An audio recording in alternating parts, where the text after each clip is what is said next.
to the first of many waiver wire podcasts. This is the DFS Army and Flex Network combination, joint venture.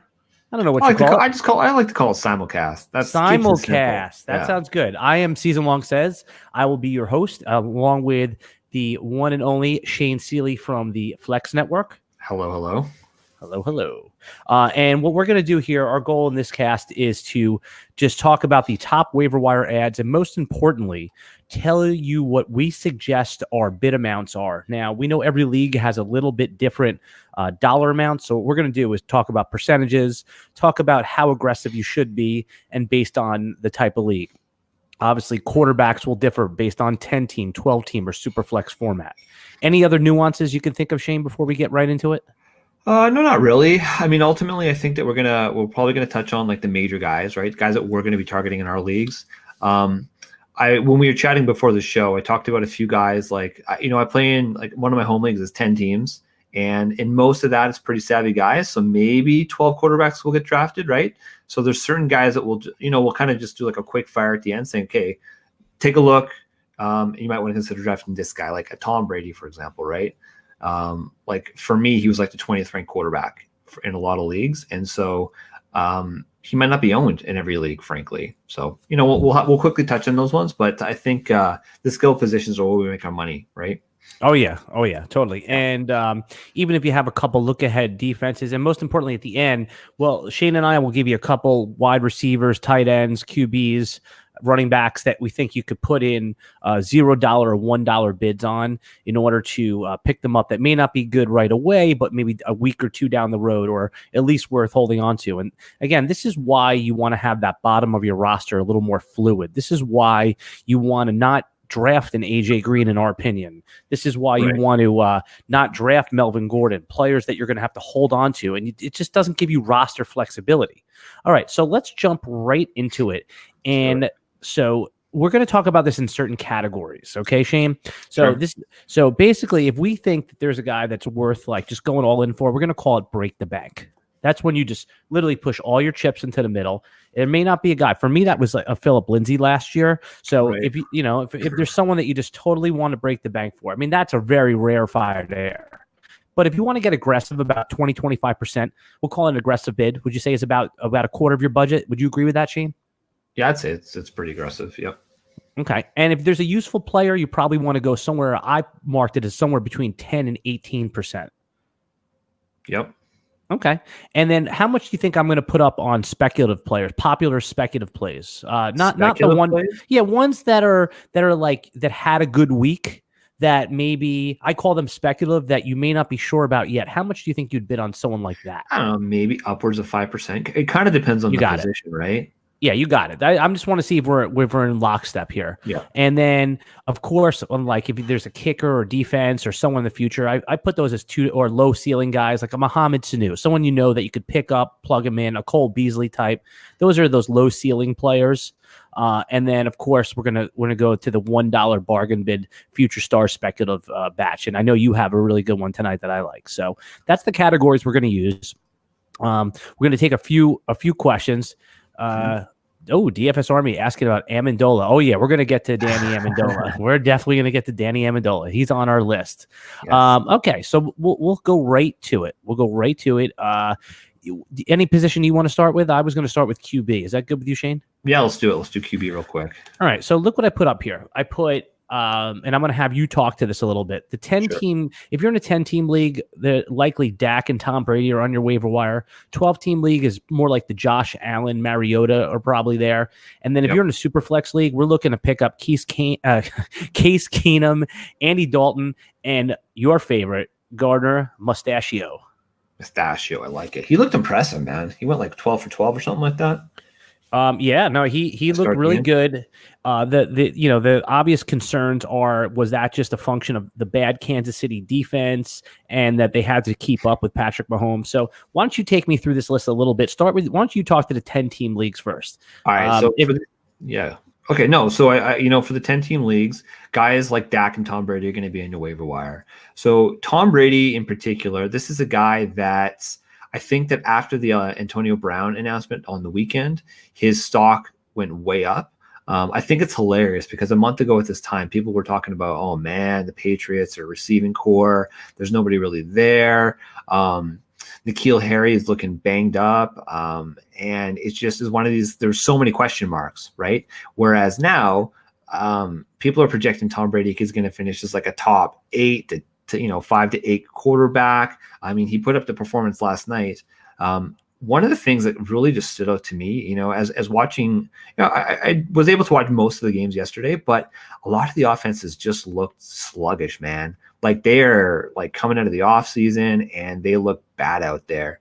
Whereas like the Patriots on Sunday Night Football, they came out and they pretty much were rolling, man. Like they didn't take a break in the offseason, it looks like. So a guy like Tom Brady, somebody you can definitely target. I like Dak Prescott right now. So a lot of the times, Dak, let me ask you a question. Sure. You talked about, so you have Tom Brady and Dak Prescott, but if you in a 10-team league, chances are you have a good quarterback. What if you have, like, say, like a Jameis Winston, like me? Yeah. Okay. So say you have Jameis Winston, or I mean, are you just literally dropping that guy for Tom Brady in a 10-team league? Honestly, no. And the reason being is that if you're going to go and you're picking up Tom Brady, it's probably because your quarterback let you down this week, aka like a Jameis Winston. You got Ben Roethlisberger; those guys all fall in that category. I mean, the thing is that like a lot of these guys, I'm not really a proponent for keeping multiple quarterbacks on your bench, but the reason we drafted Jameis Winston was because of the offense that he's in, the weapons that he has, and the expectations are that he was going to become a top quarterback. I mean, I think one of my bold calls was like top 8 or something like that. So I guess it's not that bold, but Jameis Winston, he's a guy who, when he puts up points, he puts up big points. Like he can drop a 40 burger, but then like this week he put up like 10 or 12 points or something like that. So honestly, I would probably, if you can spare it on your bench, if you got a deep bench, I would probably pick him up and I would stash him. But look, you can't throw out your entire offseason analysis, all the storylines after 1 week. You just can't do it. You definitely don't want to panic. That's true. Yeah, I think that's folly. But now, would I consider dropping him for a guy like Dak Prescott? I think I would, because we've seen that Dak is more productive now that he's got Amari Cooper as his wide receiver 1. But with Zeke playing games, Dak is typically about a top 5 quarterback, and he can run the ball in. He looks electric, and I don't think that this is going to be his only week where he's putting up massive numbers. So I would consider dropping a guy like Dak over Jameis, simply because I think Dak's more reliable week to week, right? Which ultimately, with the quarterback position, it's so deep. Sometimes you kind of just want that floor, right? And we've seen the floor for Jameis, it's 10 points. Okay, so you're picking those guys up. Now when you're talking about bid amounts in a 10-team league, and just let's lightning round through this. Okay.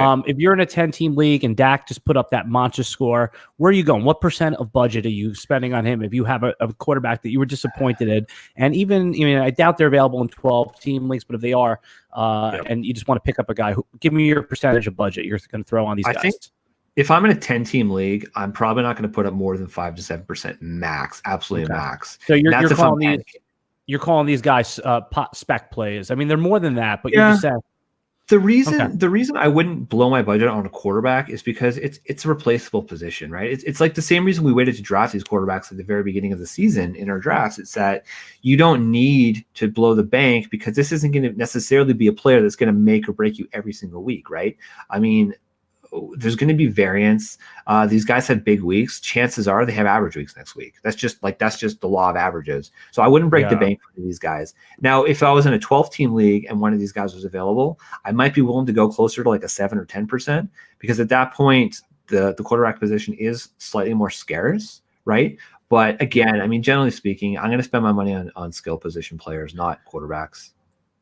Sounds good. Okay, I'm going to speed through this now. With quarterbacks, if any of these guys are available in SuperFlex, chances are Josh Allen is not. SuperFlex, again, for those of you who don't play in SuperFlex, it's a league where you could start up to 2 quarterbacks.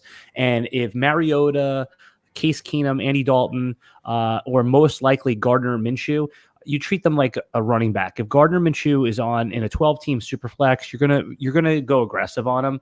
You're gonna. Would you agree with that? I would say absolutely. Yeah. You're probably gonna go more than a 25% bid. You're probably going to, it depends how desperate you are. If you lost Nick Foles and he was like your second or third QB, you're not going to quite break the bank, but you're going to want to get another quarterback on your roster.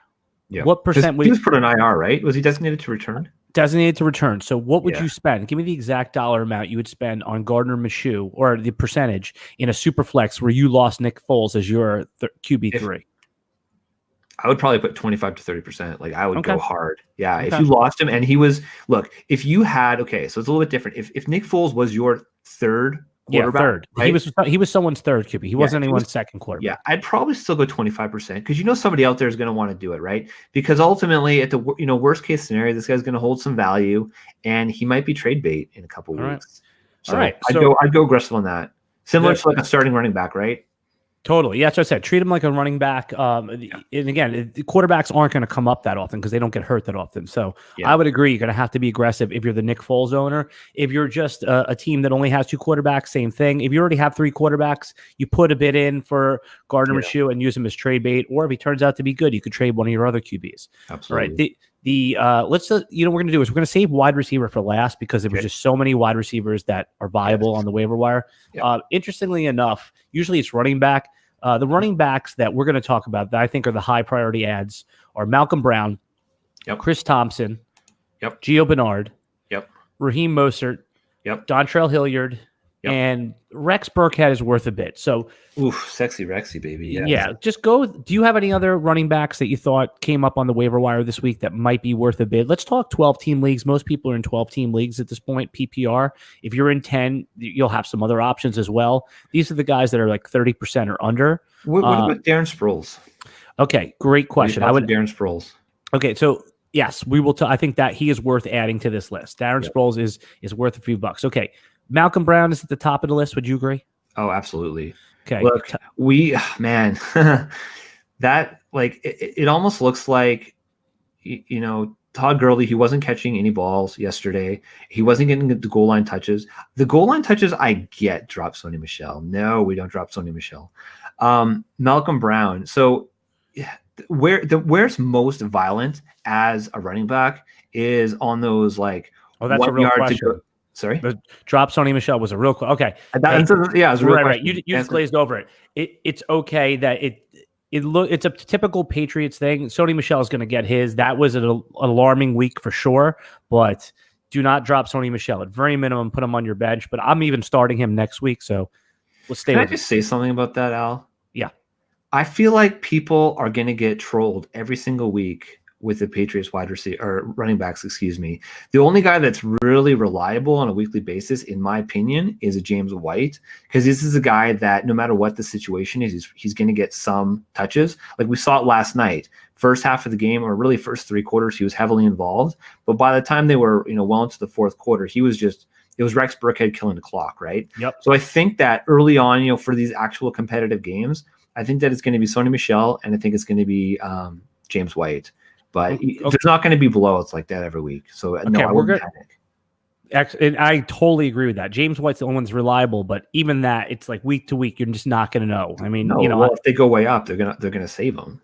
Yeah. All right. We're going to come back and talk about each of these running backs individually, but I want you to tell me percentage of budget in a 12-team league, what you would spend on each of these guys. Malcom Brown, he looks like he's the goal line back. Todd Gurley certainly doesn't. He looks like himself when he's running, but they don't want to have him getting dinged up, it appears. Or maybe the other thought is that he survived week 1. Okay, we're going to give him some more touches. But Malcom Brown, what percent of budget would you put on him? Well, this is not a big week for running backs, so this isn't one where I'd really blow my budget. Malcom Brown, if I was in desperate need, so say like I don't know, like you say you got Joe Mixon, right? So he's going to be out for maybe a week, possibly 2 weeks. I would be a little bit more aggressive, and I'd probably build upwards of 15 to 20% of my budget. So what you're saying is what if you're the Todd Gurley owner? If you're the Todd Gurley owner, you should already own him, frankly. Like I'm not going to lie to you. Okay, but let's say you didn't because you don't. I know. Let's say you took Darrell Henderson. A lot of people were talking about how that was the handcuff, or somebody else. Just you ignored him because Malcom. Listen, we play in circles where Malcolm Brown was talked about, but in a lot of circles, he wasn't really even being touted on the radio or on websites. So the funny thing is, Al, you say that, but draft Twitter was all about Darrell Henderson. I mean, you looked at where he was going in the draft. He was going in the 7th round, roughly, give or take. Whereas Malcolm Brown oftentimes wasn't getting drafted. And yet, when you talked to the beat reporters, when you heard the news coming out of camp, all indications were that Darrell Henderson was going to be the pass catching back, and that Malcolm Brown, if Todd Gurley went down, was going to be the legit handcuff. And I think, go ahead. If you're the Gurley owner, what are you doing? Like, how much? If I'm the Gurley owner, I'm bidding 30%. Like 30%. I'm going aggressive for this guy. I think that, look, generally my approach to handcuffing is that I'll only handcuff the guys that are like high risk, right? So if I've got Leonard Fournette, I might go out and get like a Raquel Armstead, because there's a higher risk that this guy's going to get injured. And for Todd Gurley, I mean, if you had Darrell Henderson, at least you kind of made like a choice. Yes, I want to handcuff this position, but I would go 30% for Malcolm Brown. Like, all right, we'll come back. Extremely aggressive. We'll come back to the other running backs. Let's knock out a few of these questions super quick. Andrew asks, I need to know what's up with Ross, Chark, McLaurin. Okay, we're going to get to the wide receivers after the running backs, and we're going to plan on hitting all of them, and Hawkinson too. So stay tuned. We're planning on doing about a 35-minute podcast, and we will hit on them. I promise. We'll do it next. Someone from DFS Army says, word out of Schefter is that Gronk is coming back. Full fab? No. Ready on the count of 3, okay, Shane. Sorry. 1, 2, 3. No. No. Why? Why not? You'll be able to get Gronk for $1 if you want to hold him, but he's a roster clogger. Okay, so and Antonio Brown is about to suck up all the production in the middle of the field. Good question though. Brandon asks, have you seen any news on Joe Mixon? Have you seen anything yet, Shane? The latest from this afternoon was that he didn't. It was just like an ankle sprain, and that he's likely to miss at least 1 week. But he is dated like week to week. So optimistically, he'll be back for week 3. But I don't know, man. It depends on how the Bengals are doing. If they don't rush him back, like Gio's a capable back. Well, that's a perfect lead-in. Okay, so Gio Bernard is our second or third ranked running back. Just you're the Joe Mixon owner. How much you bidding? 20%. Okay, so I think though, Al, like we should add the caveat, like Joe Mixon is a special talent, right? So if you think that you're going to plug Gio Bernard in your lineup and he's going to automatically just give you the same production, that's not the case. The thing is that you also have to look at how your roster's set up, right? So if you're going to go and you're going to pick up Gio Bernard as like a stash, say, then I would probably go maybe 10% on it. But if this is the guy that you need to start, so say you're like in a 12 or 14 person league that's very competitive, you've got a lot of starting positions, and you're going to be starting Gio, I would go as aggressive as 15 to 20%. Yeah, I mean, let's talk to the owner who basically went wide receiver in round 1.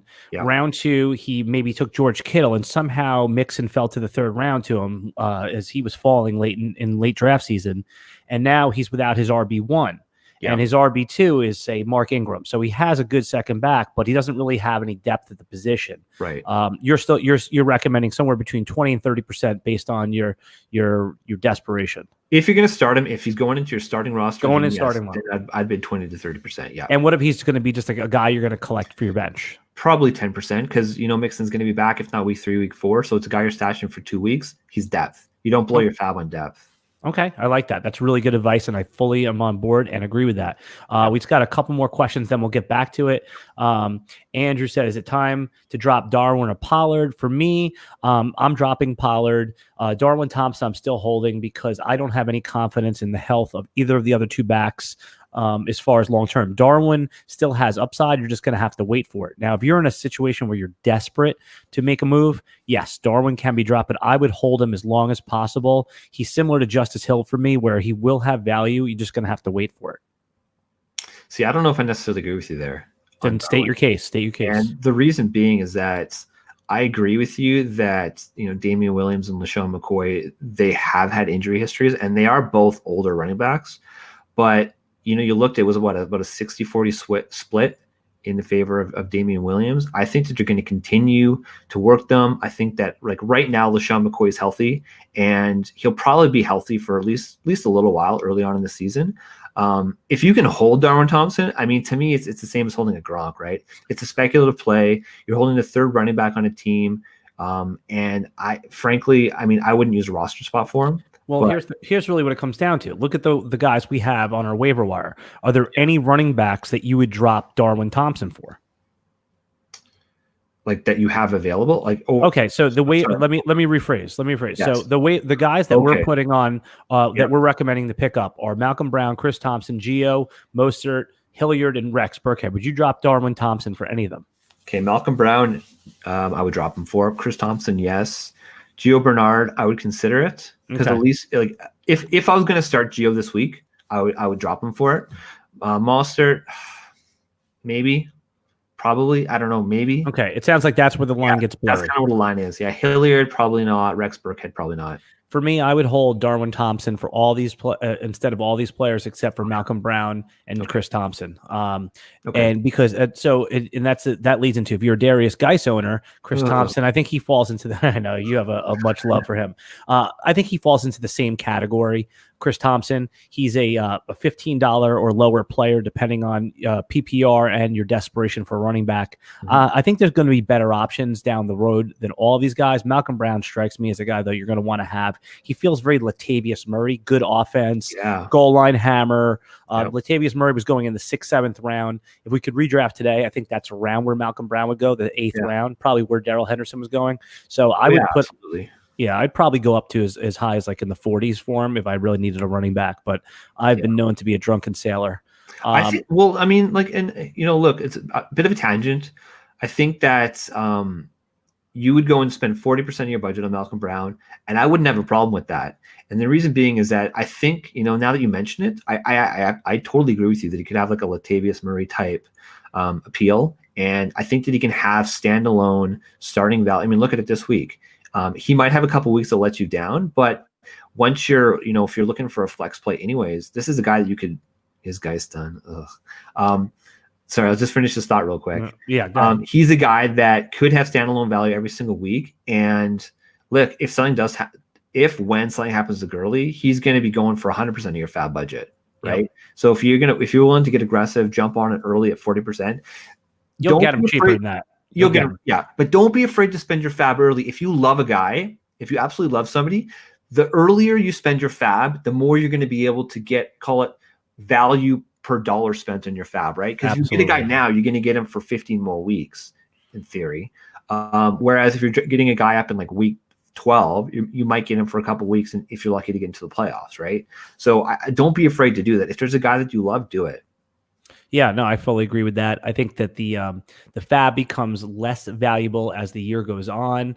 So I think that concludes. Any other closing thoughts? With Tevin Coleman being out, is Raheem Mostert of any interest? I mean, Matt Breida is going to take the role. They're going to activate Jeff Wilson from the practice squad, so we might be heading back into a three-headed monster situation. Honestly, I don't trust that offense right now, man. Yeah, no, I'm with you. Let's. We're at 23 minutes. I want to cover all the positions, and we're about to hit the big one: wide receivers. Yes. Okay, so this is what I classified as the high priority ads. And wide receiver usually is tricky. And the reason is because a lot of these guys are 1 week and then they go away for like 4 weeks. And I think like someone like Randall Cobb, which we'll get to, is in that classification. But these guys are going to be integral parts of their offense moving forward. Now I have Hollywood Brown, John Ross, Terry McLaurin, Mecole Hardman with the news that Tyreek Hill is going to be missing some time. 6 to 7 weeks. Wow. Okay. I didn't hear that. That's news. Shane's breaking news right here on the Flex Network DFS Army simulcast. See, I said it right. Simulcast. And Jamison Crowder shouldn't be on your waiver wire, but I put him on there because I did see he was like 59% owned. So usually you've been on Crowder all offseason now. You've loved that guy and you nailed it, man. Thank you. I appreciate you saying that. But the reason is the Jets paid him this offseason, and he works the middle of the field, and Chris Herndon is going to be out for a month. So I have some friends that go to the Jets practices, and they said they've been running all the plays on the goal line. Like they've been using Crowder like they were going to use Herndon.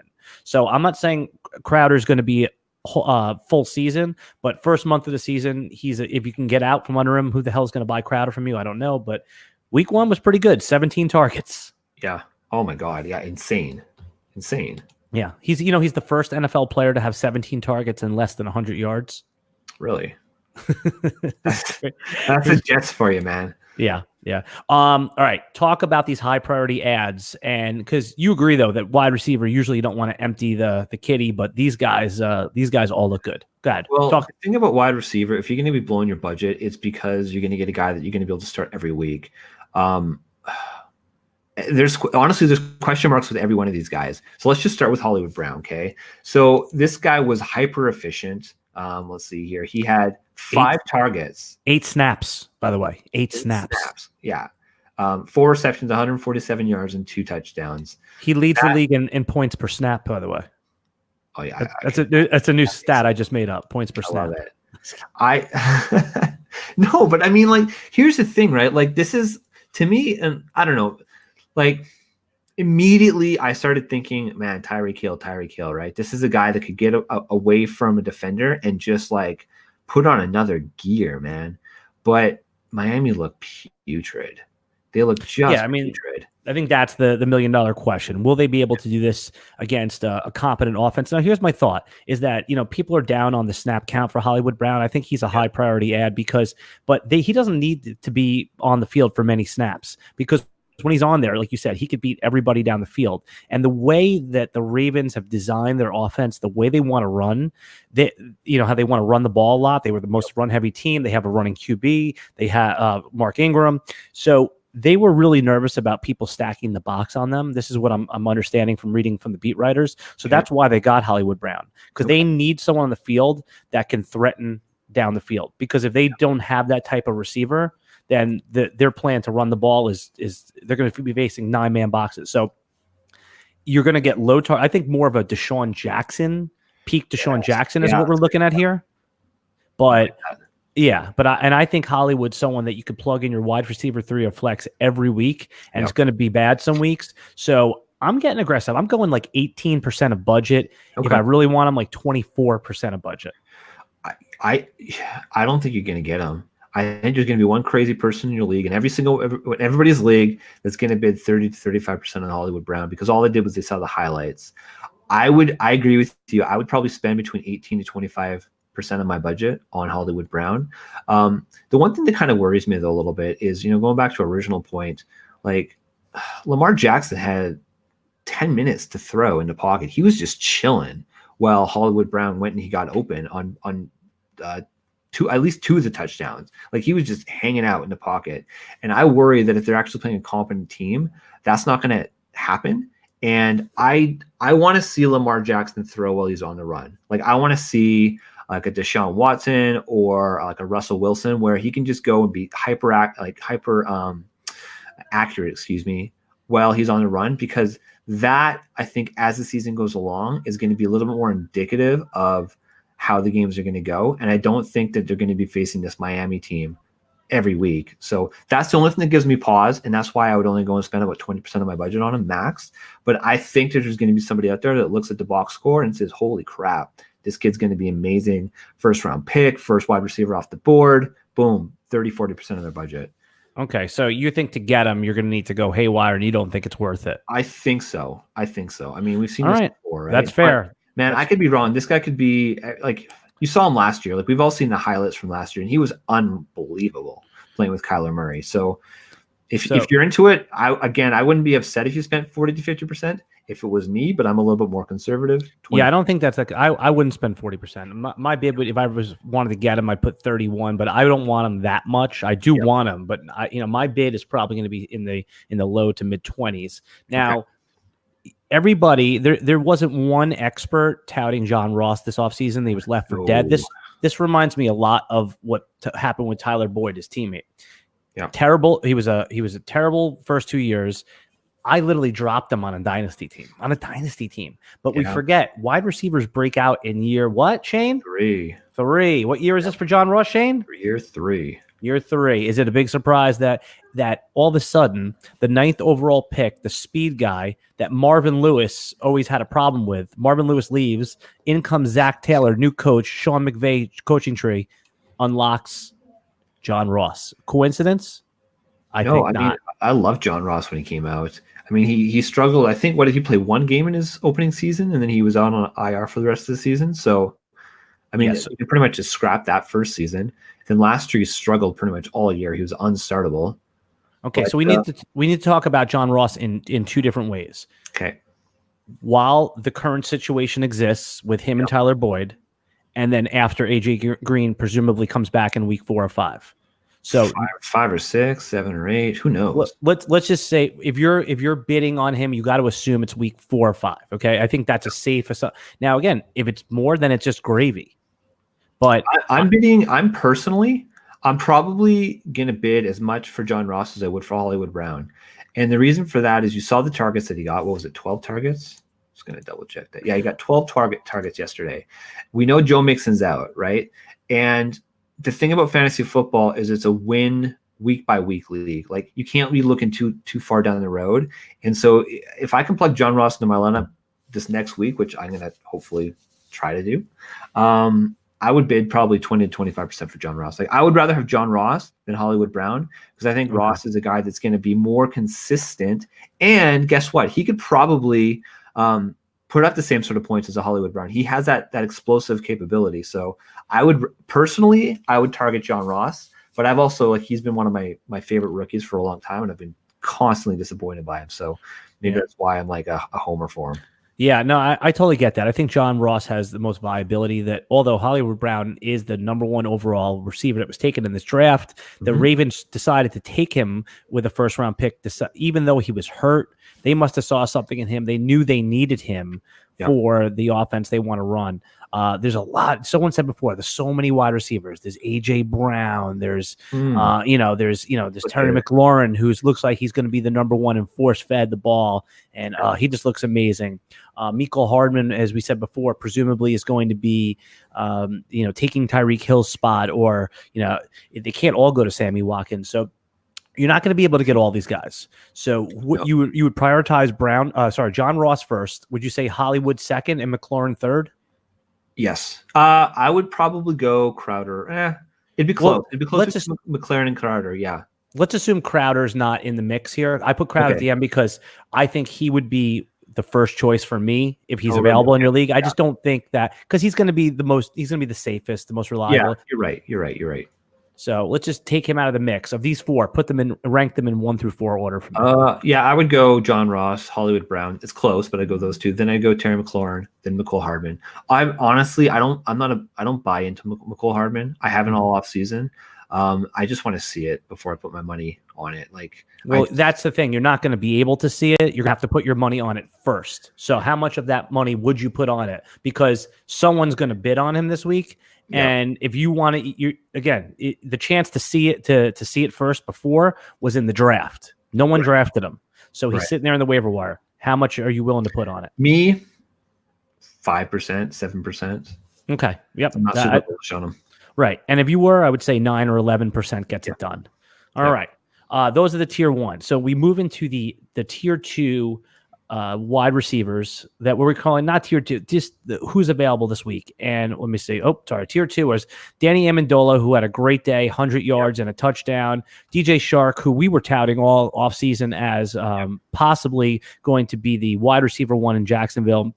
And Miles Boykin, who had a touchdown yesterday, not a ton of anything else, but looks the part. The wide receiver out of Notre Dame, opposite side of Hollywood Brown.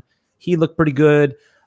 Would you even put Miles Boykin in tier 2? What do you think about the old Grizzly vet, Danny Amendola? Talk to me about this tier, or anyone else you think I should be in this tier that I didn't include.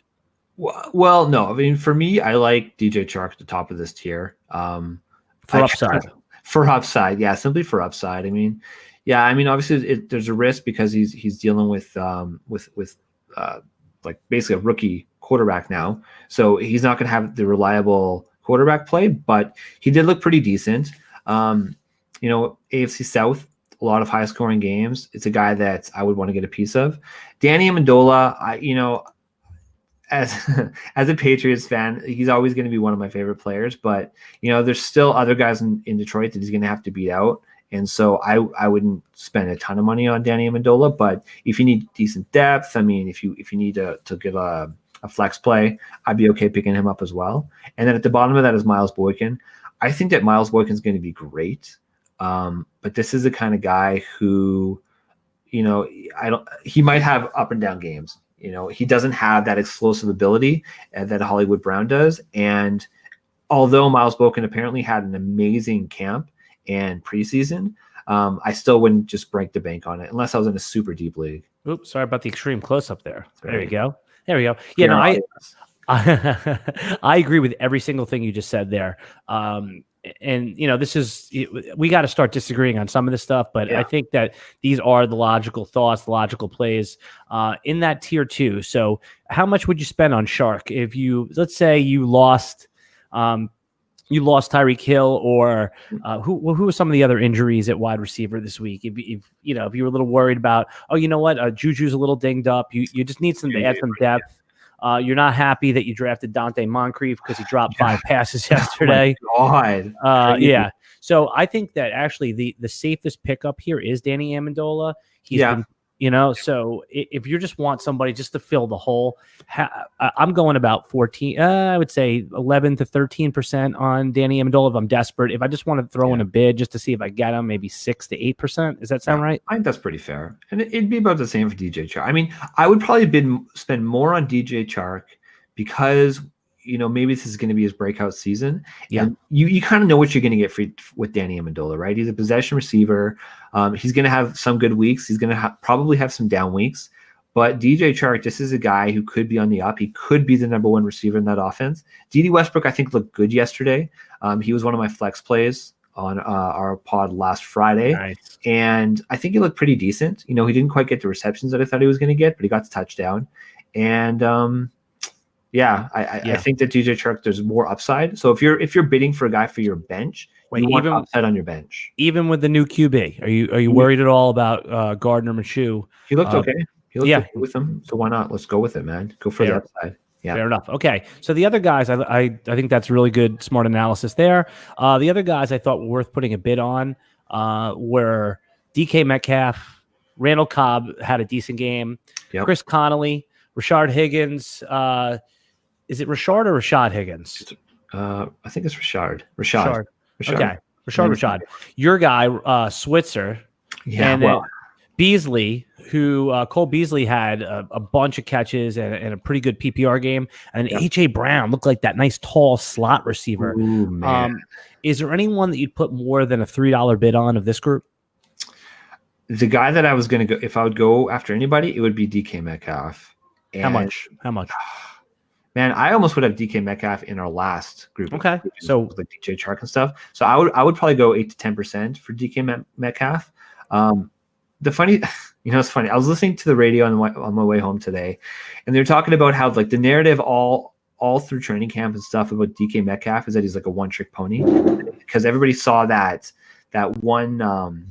What was it? It was like a Twitter video that somebody showed where he like tried to do a sudden stop and it took like 14 steps or something like that. So immediately it's like, oh my God, he had the terrible agility drill through the combine. This guy doesn't know how to make cuts. He can't drop his hips, and that was it. But then everything you heard from the beat reporters, from the team, was that this guy, he's been running multiple route trees. He knows how to play the game, and he's an Adonis, man. Like he's a freak. So for me, a DK Metcalf is the same sort of thing. Is that the sky's kind of the limit for this guy.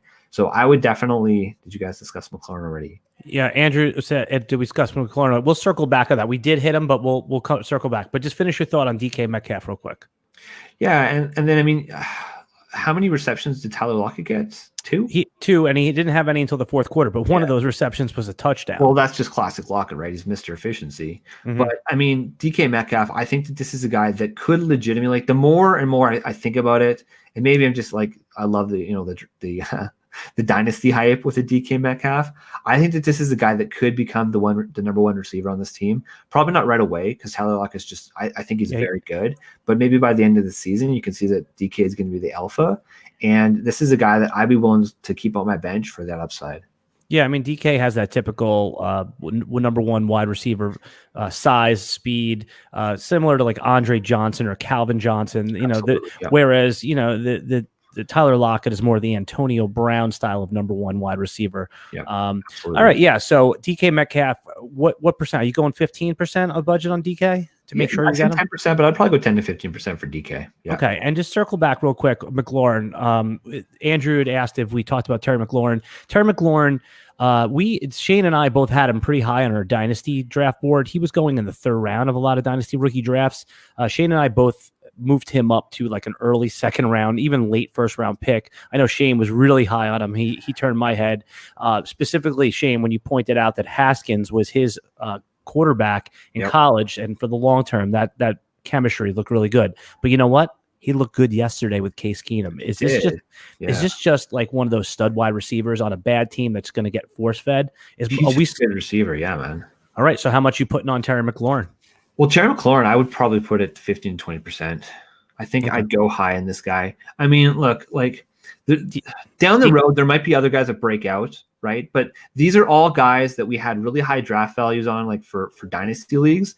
And when these guys come out and they kind of like immediately shine, it's like, okay, we need to take notice, right? When a Danny Amendola comes out and produces, a guy that's been in the league for a decade, it's like, okay, you kind of know what you're going to get with this guy. So I would go out and I'd be more aggressive. I think Terry McLaurin's going to be a star, man. I really do. Okay. So if you're not ready to go get both DK and Terry McLaurin, which one of those guys are you prioritizing? That's tough, man. That's tough. Personally, if it was me, I'd probably go DK. Okay. So you have one roster spot. You have like Deshaun Hamilton or someone like that, or so, just someone that you're not going to keep. And we don't know what that isn't played yet. I'm just okay. That's a bad example. So let's say you took DeMarcus Robinson and exactly. Just kind of like and that's the thing, guys. Is like the way your team looks last week, right after your drafts versus how it's going to look in about 5-6 weeks is going to be completely different. Always be churning the bottom of your roster because that's how you're going to hopefully strike gold. Would you drop AJ Green for any of the wide receivers that you just named? Or just if if you just don't want to hold them, or you just at this point you're married to the idea of holding AJ Green? Well, I wasn't drafting AJ Green. I was telling people not to draft AJ Green. So if I had him, I would try to trade him, to be honest, because there's somebody out there who might, and even if it's just like a backup running back or something like that, I would rather have a person on my bench that I can play, that if push comes to shove, I can play him, than holding a guy who may be back week 5. We don't know. So no, would I drop him for AJ Green? I probably would, simply because I want a guy that I can start. All right. That sounds good. Horrible. Yeah. No. All right. And now you wanted to talk about Switzer real quick. If you're in a 12-team league, PPR league, are you making room for Switzer? I mean, what did you see last night that was promising? I just liked him, man. Like Ben kept going to him. And, and that's really what it comes down to. Like he's the starting slot receiver in that offense. And, for whatever reason, like they weren't really throwing the ball to the running backs, whether it was Jalen Samuels or James Conner. Like, they got some receptions, but Ryan Switzer was just eating up those receptions. And I think that in, a Steelers offense, that's value, right? If I was in a 10-team league, would I get him? No. But if I was in a 12 or a 14-team league, he's the kind of the guy that I would like to have on my bench. Just, get a piece of these good offenses. Okay. I like that. All right. So we hit on the wide receivers. Any other wide receivers you want to just make a quick note on before I do the tight ends? Hold on. What's Andrew got to say here? Okay. Hold on. Let's check. So Andrew says, I like McLaurin more than Hollywood. And Ross, do you guys agree? We both said that I like Ross the best out of all of them. He's in year 3 breakout, but I wouldn't argue with you, Andrew, if you said that you like Terry McLaurin more. It's just that, he's going to get force fed the ball, and anything that you're thinking logically is probably correct. I just liked that 4.2 speed that John Ross had is just, I think that's where the NFL is going. These guys can't be stopped with the new rules. They can get behind the defense and catch the long ball. It's lights out. It's a game changer for most teams. And I agree. Yeah. So John Ross could be a game changer for your team too. Well, the one thing about Terry McLaurin too is that the Philadelphia Eagles don't have the best secondary, so that could have contributed partially to it, right? But I mean, you're kind of splitting the hairs, right? Like I agree. I would rank it Ross, Brown, McLaurin personally, but it's close, right? Like it's not like one is significantly better, right? So if you like one player more than the other, the thing that it's kind of the tiebreaker for me is the offense. Which offense do I trust more? And frankly, I mean, I kind of just trust. This kills me to say, but I trust the Baltimore Ravens and Cincinnati Bengals, those AFC North team offenses more than Terry McLaurin. All right, moving on. And also, somebody, Andrew, you'd said that you'd missed some stuff. If you missed this, we're going to post this on the DFS Army YouTube page. This is going to be in the DFS Army podcast feed, and it's also going to be in the Flex Network. You should subscribe to there as well, where you could see Shane and Flex Matt all the time, and myself. We are the Flex Network. We have podcasts there that are fantasy football related, wrestling related, and some all other stuff. Those guys over at Flex Network, they just did an interview with a Seattle Seahawks insider. Shane did a great job with that. And you could also check out in that feed, we did a interview with Coach Bobby Ramsey, who coached Derrick Henry in high school. So there's a whole bunch of other things. Subscribe to the Flex Network podcast and also the DFS Army podcast, where we will post all of the audio conversation here. That's right. Thank you, Andrew. Appreciate the interaction. Yeah. Before we hit the tight ends, let's see if there's any. All right. Yep. We got it. Awesome. All right. So let's knock out some tight ends. The tight ends, did you see, we got Vernon Davis, Jimmy Graham, Blake Jarwin on Dallas, who scored a touchdown. Yeah. My guy, CJ Uzoma. I love that guy. And Higbee scored a touchdown yesterday. Did you see Vernon Davis looking like he's 25 years old, jumping over guys yesterday? Crazy, man. Like, I love that. Yeah, no, that was good. So good. If you're the Jordan Reed owner and you're just desperate at tight end, which everyone's desperate at tight end, you got to put like a $14 bid or $16 bid on because there's going to be other guys that go after Vernon Davis too. Jimmy Graham, Aaron Rodgers is looking for him, and Jimmy Graham looks healthy to me. So tight end is worth going after. I think it's 16% or lower. If you already have your tight end, you want to put like a $4 or $5 bid on there. Maybe someone just thinks Vernon Davis was a flash in the pan. Blake Jarwin is a great $1 or $2 guy. Uzoma, same thing, and Higbee. Those guys you can get for $1. How much would you talk about? What if you were two scenarios? One, if you were just totally desperate at tight end, you have Jordan Reed, or you just been playing some scrub. What would you do on Jimmy and Vernon Davis? Man, if I was desperate at tight end, I'd probably go 10%, and that's probably going to win you your bid because for the most part, the guys didn't super disappoint. In like a 0.5 PPR, Hunter Henry put up, I think, like 8.8 points or something like that, which wasn't great, but for the most part, you're not going to be dropping any of these top guys that you have, right? And then the only like kind of late round tight end that really just totally underperformed was Vance McDonald. I mean, Austin Hooper had a pretty decent showing last night. Let's see here. Austin Hooper had like 8 catches, right? 9. He had 9 targets, 9 receptions, 77 yards. So in PPR leagues, he totally cleaned up. Delaney Walker, he may not have been drafted in a lot of leagues, maybe by name brand, but he was 5 for 55 with 2 touchdowns. Delaney made a late push in draft season. He was picked up. He was played again. You know what it was is that the narrative towards the end of draft season was, wait a second, when Marcus Mariota was healthy, which he is now, and Delaney Walker was healthy, that was his number 1 wide receiver. Good. Yeah, exactly. And I think I know we kind of talked about it, and I didn't realize so many people drafted TJ Hawkinson. I mean, generally speaking, like the rule of thumb is you don't draft a rookie tight end, but man, like this guy is special. Like the reason he was so highly drafted, was he taken 10th overall by the Lions? 8th overall? Okay. Is because he could be as good as Gronkowski. No. Back that up. I'm going to say he's going to be better. Oh, okay. Sorry, Patriots fan. No, I mean, I think the upside is somewhere over there, though. The upside, man, he's so good. These Iowa tight ends, man, they're so good. Isn't it crazy that Iowa? So obviously last year they had both Noah Fant and Hawkinson, but the year before that they had George Kittle on the team. Oh no, that's just it. Like he's another George Kittle. He really is. I think he's better. I think he's better too. I agree. Yeah, like this is a guy that I'm in 4 dynasty leagues. I have him in 2. I was willing to spend that first round capital to lock in this tight end because he's very good. The DFS Army saw the DFS Army rankings that I put up for the rookie rankings. I had Hawkinson at 4 overall. Overall, everything. like tight end premium or just no, it's regular, just one QB. I basically put him after the 3 running backs. I had him at 4 all season long. I had Paris Campbell there at 4 and Hawkinson at 5, but I moved Campbell down after the Andrew Luck thing and moved him up to 4. And the geek was asking me, he said, "Well, he's a tight end. Why do you have him at 4?" I said, "You'll see why." Why. Well, and then like I don't have his line in front of me, but man, he put up like 28 points or 26 points or something like that. Yeah, he had 125 yards on, I think it was either 8 or 10 catches or something like that. Disgusting. So good. Yeah. Hey, by the way, FAAB on Hawk? Yeah, FAAB on Hawkinson. I think that's like 75%. I'm ready. No, he's still a tight end, man. Honestly, I'd probably go 30% though. I'd go 30%. Like if Hawkinson's available, he could literally be like the game changer. And I would probably take him over any of these guys if he's available. Yeah, in tight end premium, I agree with Shane's rationale on how much you got to go super aggressive. I would do whatever it takes to get Hawkinson because, like you said, this could be someone that changes your season.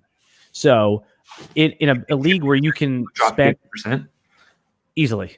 I mean, think about this. I'm trying to think of the equivalent player. Okay, well, this is the Philip Lindsay thing all over again. Oh, yeah. Okay. We saw it once. We're like, oh, it could be. Maybe it is. I want to see it one more time. You don't get a chance to see it one more time. That's it. But Al, here's my question for you, okay? So let's look at the top tight ends. You got Travis Kelce, George Kittle, O.J. Howard, Hunter Henry, Evan Ingram.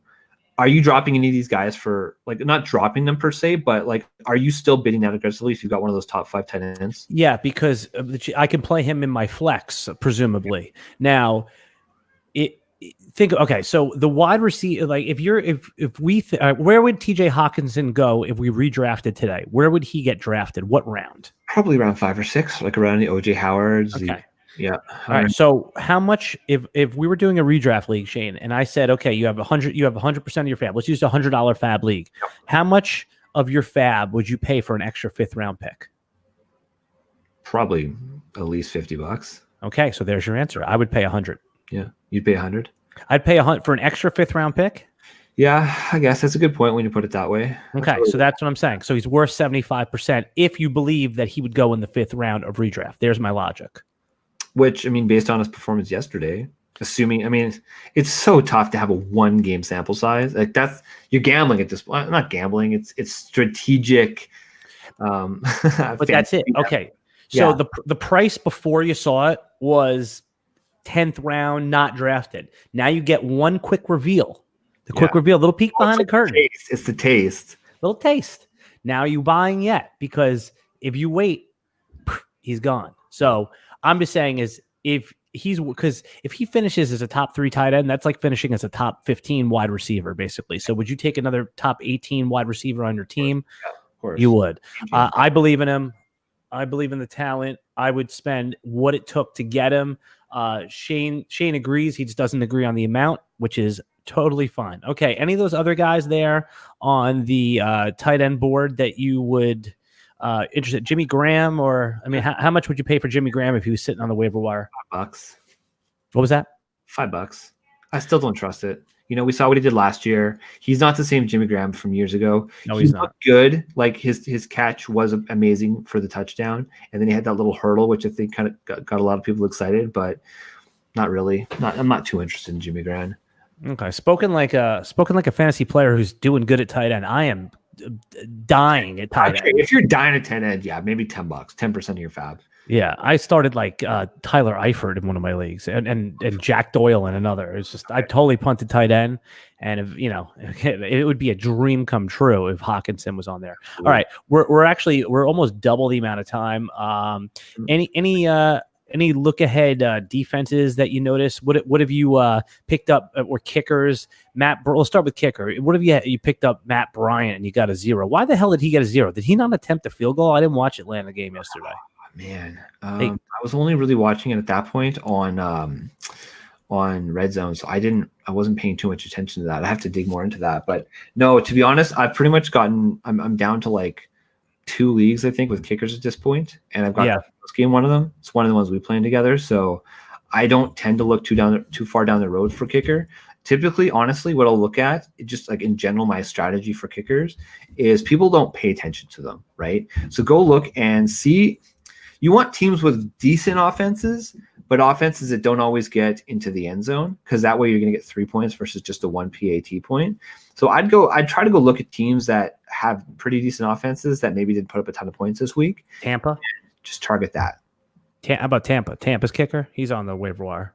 I'd probably look at Tampa's kicker. Yeah, I think that you're going to have better weeks. I think this was a really bad week. Yeah, this is why I paid up for Harrison Butt kicker. Yeah. I was going to say Justin Tucker. I went 11th, 12th round in the league's Rive kickers. I went and got him, and because he has a late bye, week 12, you could just set him in there. And yesterday, I mean, obviously he had a great day yesterday, but yeah, I would just I think Shane's advice, and then $1 on a kicker at most. You can even put in a $0 bid if your league allows it. Any defenses looking forward that might be on the waiver wire? I don't look too much on the waiver wire, but a team that might get dropped this week is Jacksonville, so that might be a team worth picking up. But for the most part, I tend to stream week to week with defenses, and I haven't really looked at the slates for next week in too much depth yet. So yeah, I really push for a defense. But ultimately, I'm actually playing the Saints defense tonight, and a lot of the times, you look at the Kansas City defense, for example, last year, even though these teams are going to go into shootouts, that just means there's more opportunities. And where you really score points with these defense special teams is on interceptions, sacks, fumble recoveries, touchdowns. And the more offensive plays that there are, the more likely there's going to be mistakes like that. These NFC North grind fest, typically there's not going to be tons of points scored by the defenses because there's not a lot of opportunities, a lot of running the ball, which there's just fewer chances for fumbles and that sort of thing. So yep. Couldn't agree. Don't be afraid to target these higher scoring games for your defenses. Yeah, a couple of defenses that are out there. Probably Green Bay's defenses out there. They look like they could be a top 8 unit. So that might be. I don't know who their matchup is, but Tennessee had a great week.